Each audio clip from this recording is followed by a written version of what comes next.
RTI Live News. Ask for right. RTI Live News కి స్వాగతం. మొక్కజొన్న పంట పండించడంతో మెలకువలు గుర్తించి వక్తలు వివరించారు. మంగళవారం ఉదయం ఆగ్రి ల్యాబ్ వద్దకు మొక్కజొన్న విత్తన ఉత్పత్తి రైతులు కంపెనీ ఆర్గనైజర్లతో ఒక అవగాహన ప్రోగ్రాం నిర్వహించారు. జిల్లా వ్యవసాయ అధికారి కూడా హాజరయ్యారు.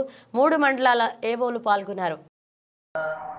పండించేటటువంటి రైతులతో అలాగే కంపెనీ ప్రతినిధులతో రైతుల యొక్క సమస్యలు తెలుసుకోవడానికి వేళాసాలలో ఏది అగ్రికల్చర్ అండ్ 3 మండలాల వ్యవసాయ అధికారులతో ముఖ్యంగా రైతులు గ్రామ స్థాయిలో పనిచేసేటటువంటి విఏలు అలాగే కంపెనీ ప్రతినిధులు ఆర్గనైజర్స్ తోటి మీటింగ్ పెట్టడం జరిగింది.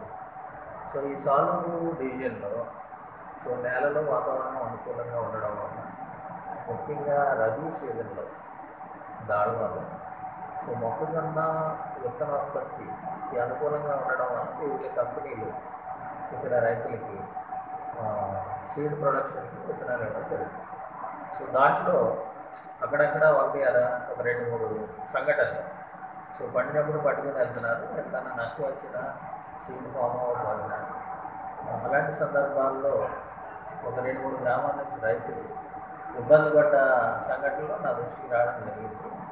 అలాంటి నంద గ్రామంలో ఒకటి, అలాగే విశ్వనాథపురం గ్రామంలో ఒకటి, నందేమో మక్కువ మండలం, విశ్వనాథపురం పనిష్మెంట్ మండలం, ఆ 2 చోట్ల కూడా ఆ ఇష్యూ రిజాల్వ్ చేసి టీఆర్ఎస్లో వచ్చినటువంటి కంప్లైంట్ని మనం రిజాల్వ్ చేసి రైతులకి నష్టపరిహారం వాళ్ళకి రావాల్సిన డబ్బులు ఇప్పించడం జరిగింది.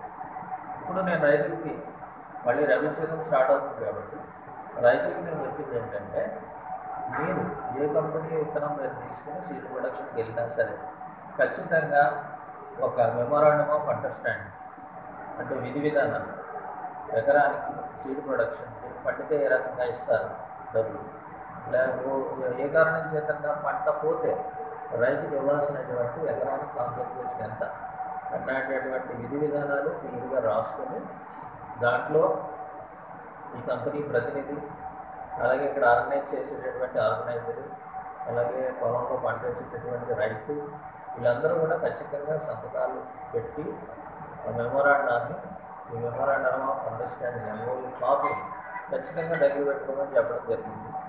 రేపు పొద్దున్న ఏదైనా తేడాపాడం జరిగినప్పుడు కంపెనీ నుంచి రైతుకి అన్యాయం జరగకుండా రావాల్సినటువంటి డబ్బులు ఏదైతే ఉన్నాయో అవన్నింటినీ ఫ్రీగా ఇప్పించడానికి అవకాశం ఉంటుందని, అలాగే ఈ కంపెనీ ప్రతినిధులకు కూడా టెక్నికల్గా ఈ రైతు సోదరులకి చక్కగా అడ్వైస్ ఇవ్వాలి.